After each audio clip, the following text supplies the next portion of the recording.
Okay, so leave the lid on your jug so that the air is trapped inside. It makes it easier to puncture. And then you just go hard and fast. Oops. Okay. Then this is where you're going to leave your hinge, so don't cut that.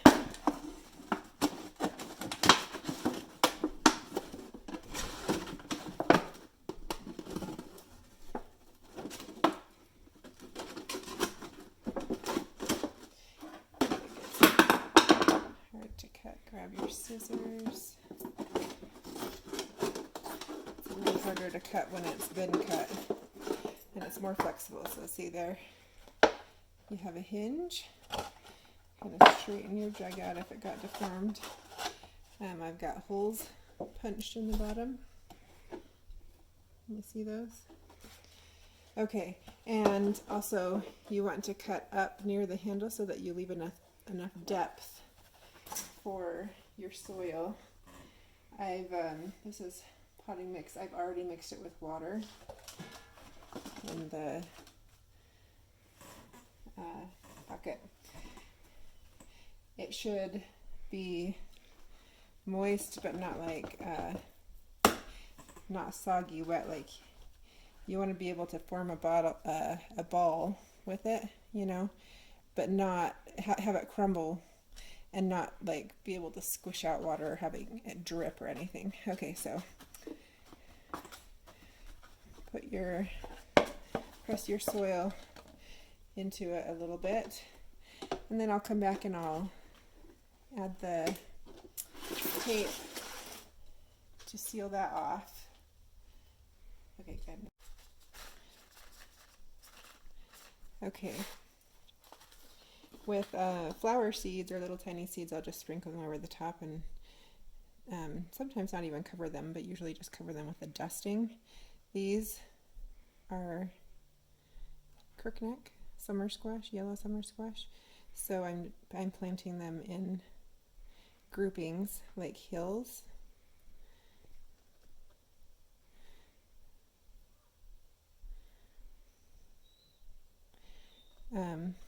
I don't really want to come through and thin it, so I don't do a ton. See how when I open this and they're grown, I'll be able to cut this into quarters to plant it into hills. Then I grab some of my already dampened soil, not a lot.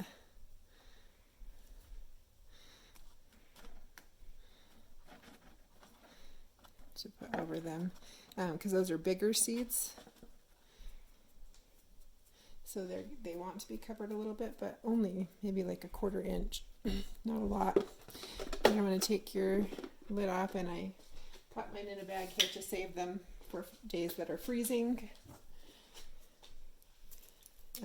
or below freezing in temperature. Then here's your duct tape. Make sure it seals good to the bottom. Your jug's kind of damp and messy, I'm sure. Mine always are, but it's not a problem. Duct tape is good stuff.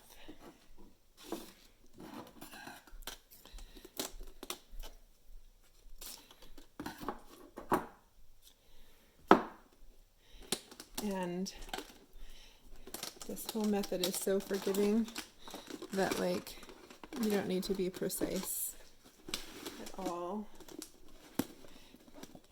You just get the job done.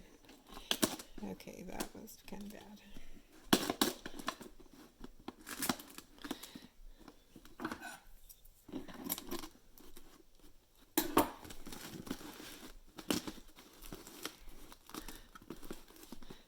I'm going to seal that up better. Usually one round of duct tape is enough, but that got caught and it's kind of messy. And you want it sealed for protection from the seed, like it's its own little mini greenhouse. So you want that sealed for the greenhouse effect. and to keep the moisture in. It's got the top off to breathe a little, and if it gets dry, you damp them again, wet them again.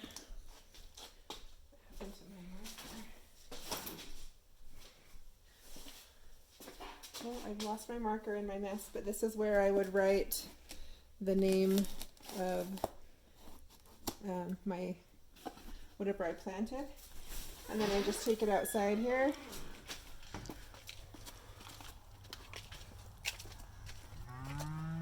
and I add it to my pretty line. This is a south facing wall and it's concrete and brick, so it's got some mass to it that heats up during the day and kind of keeps things warm during the night. And then right here it's also protected from wind, because that's something we get a lot of here. So so I'll just come out every few days and check and make sure. If you see moisture on the inside of your container, it's good. If you don't, then you need to add just a little bit of water, and then keep checking for inside for your seeds to have sprouted. Once they sprout, you have to be a little more careful about temperature, like making sure to either bring them inside or to pop a cap on them if it's freezing overnight. Otherwise they're good, and you just wait until your soil is warm enough to plant.